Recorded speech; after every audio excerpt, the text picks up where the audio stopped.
On this Wednesday morning, if you were with us earlier this hour, and we've been covering it since about 6 o'clock this morning, awful news out of Steele Creek where a child has died, a 4-year-old dying in a shooting where it started with a car thief in the townhome neighborhood, and thieves were trying to steal a car. Then they fired shots hitting a 4-year-old while he was sleeping in bed. We have now some raw interview sound from CMPD talking about this incident and more details into what happened early this morning, as well as a raw interview that our Richard Devane gave us a little snippet of earlier this hour. We have this compelling emotional interview from a neighbor, a mom who can relate with the pain of losing a child. And it's just an awful, heartbreaking situation here. But we'll get you caught up here now. A shooting in Steele Creek where a 4-year-old has passed away.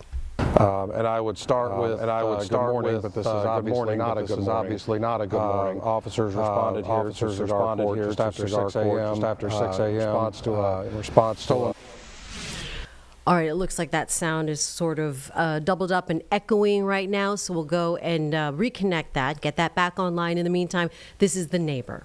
Well, I was laying in bed. My daughter was getting ready for school, and I heard the gunshots. They seemed very close, so I just reached over, grabbed the phone, called 911, and told them that I had heard gunshots. And then I heard a car speed off.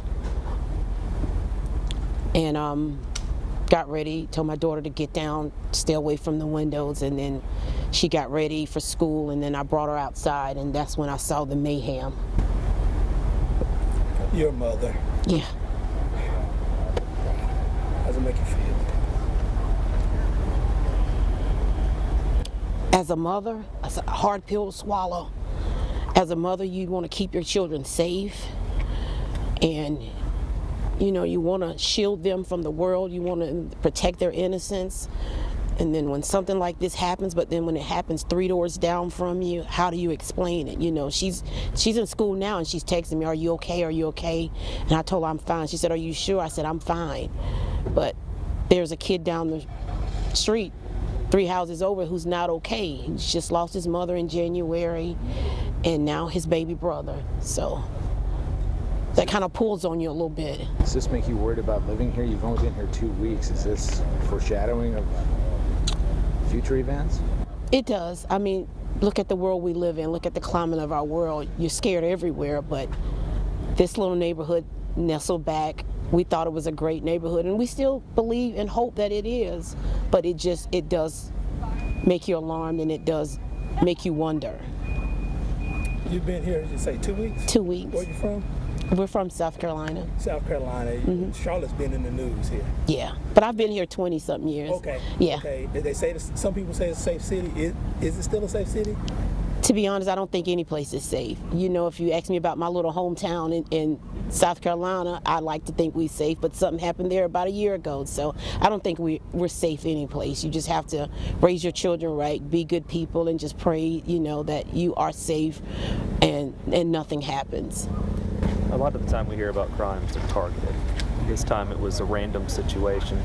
A child in his bedroom had nothing to do with this. How much worse does that make the situation? Makes it a heck of a lot worse. I don't understand crime, but if it's 2 people going at it, you probably could see that. But then an innocent baby in the bed where they're supposed to be safe in the comfort of their home, that's a heck of a lot worse. Anybody else? Is this going to kind of change your outlook on this area right now? I mean, this is kind of a random type thing. I mean, it's still a fairly safe neighborhood. Mm-hmm. We like it here. I think it'll change how we maneuver, but I don't know. I just know it'll change how we maneuver and how we be on the lookout for things, and how we're going to have a watchful eye. It's one thing not to be safe on Charlotte trains, but not to be safe in Charlotte homes. Yeah, that's another thing, yeah. The train situation, I get that, masses of people, but in our safety of our own home, your home is supposed to be your sanctuary. It's supposed to be safe. And then when things like this happen, it does shake you, and it makes you wonder,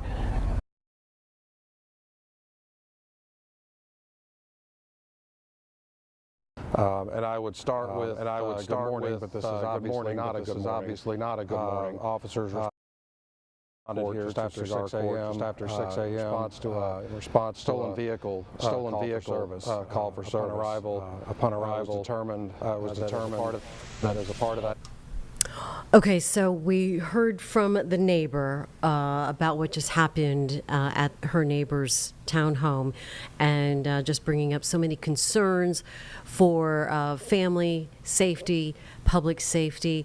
We're still gathering more information as to where the suspects may be, who they are, a description, when this happened, but thieves attempting to take a car in this residential neighborhood in Steele Creek, then drove off with the car, and what we know is that they fired shots, those shots hitting the bedroom of a young boy, 4-year-old, sleeping in bed, shooting and killing him.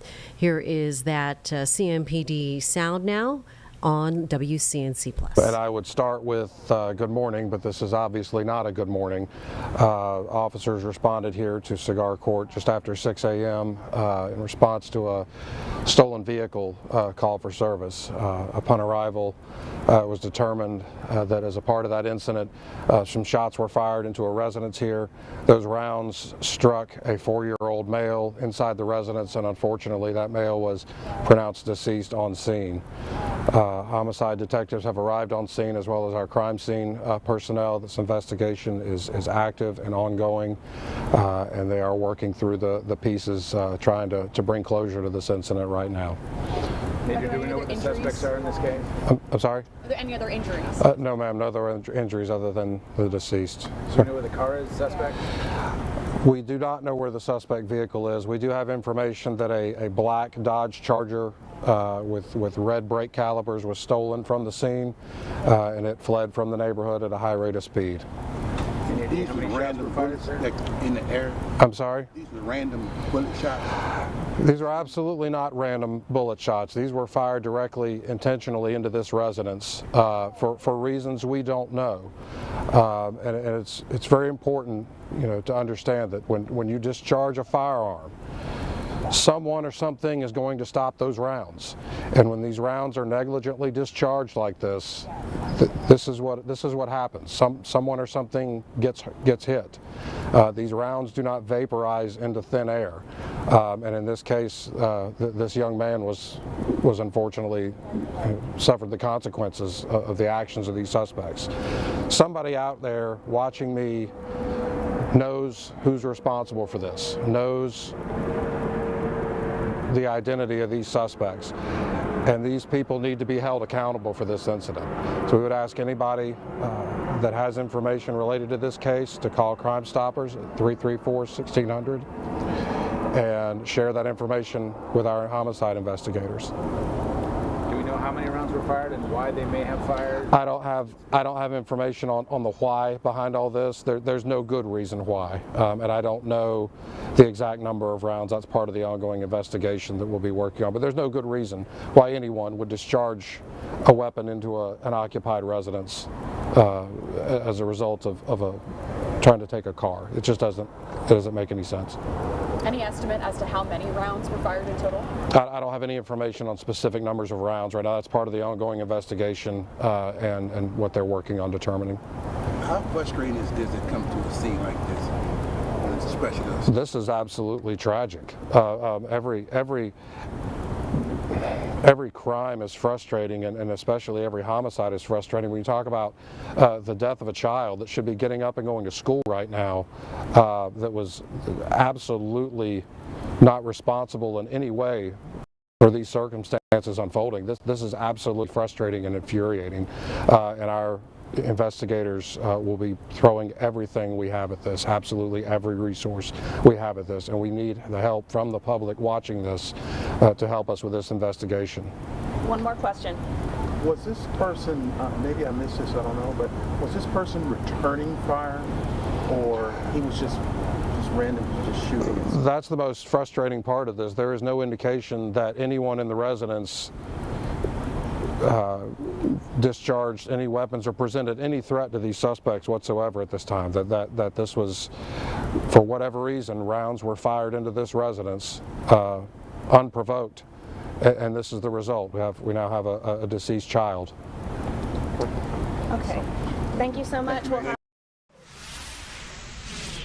And we will be sure to follow up on any updated details on a suspect and what you can do to help CMPD find the killer of this 4-year-old boy in that Steele Creek neighborhood.